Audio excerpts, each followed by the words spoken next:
The US and Israel's war on Iran is showing no signs of stopping. In this latest, Kuwait has said that 2 of its power and water desalination plants have been hit. They claim they were hit by Iranian drones, resulting in significant material damage. Iran is yet to respond to this allegation. And this comes as Iran has responded to Donald Trump's threat, warning that the entire region would become hell if the US and Israel continued to escalate the war. Let's remind you, going back just about 10 days, a little over that, 22nd of March is when Trump had initially given a 48-hour deadline to Iran to open up the Strait of Hormuz. He had threatened to target Iran's power plants. Tehran, in response, had said that it would blow up major energy facilities and desalination plants across West Asia.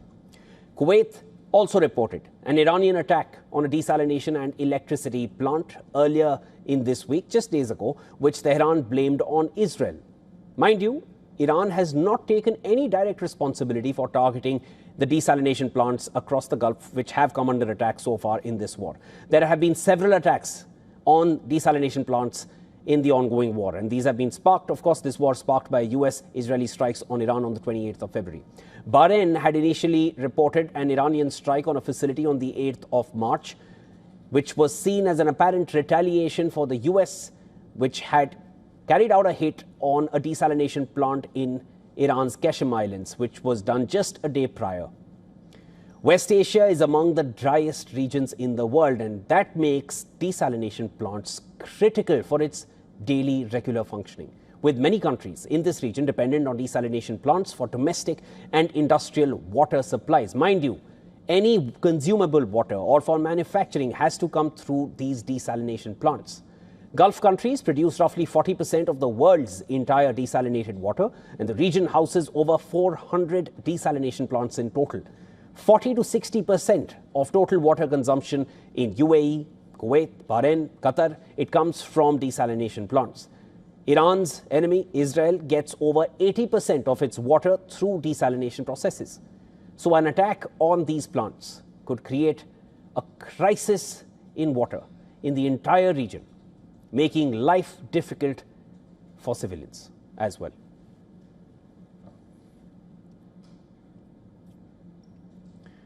And earlier in the day, I was joined by Giorgio Cafiro from Washington, D.C. He's a professor at Georgetown University. Here's how he assesses the war, which is only seeming to be intensifying as of now.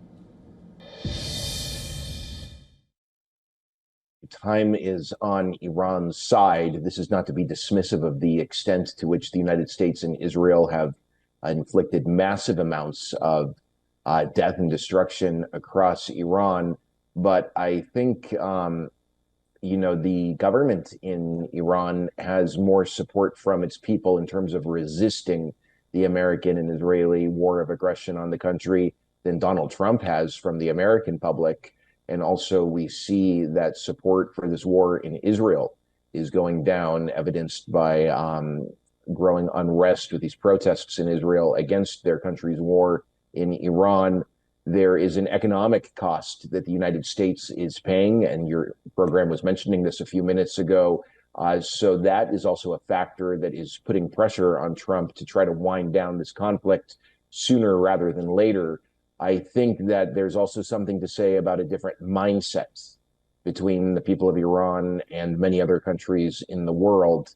They tend to have a higher tolerance for the kind of suffering that goes along that comes out of a war like this. They have proven to be very, very resilient. Again, I don't say that to be dismissive of the extreme human suffering and the humanitarian catastrophes that this war has inflicted on Iran. But I think when it comes to this question about having the two countries both underwater, which one comes up to breathe first, I think that's going to be the United States, not Iran.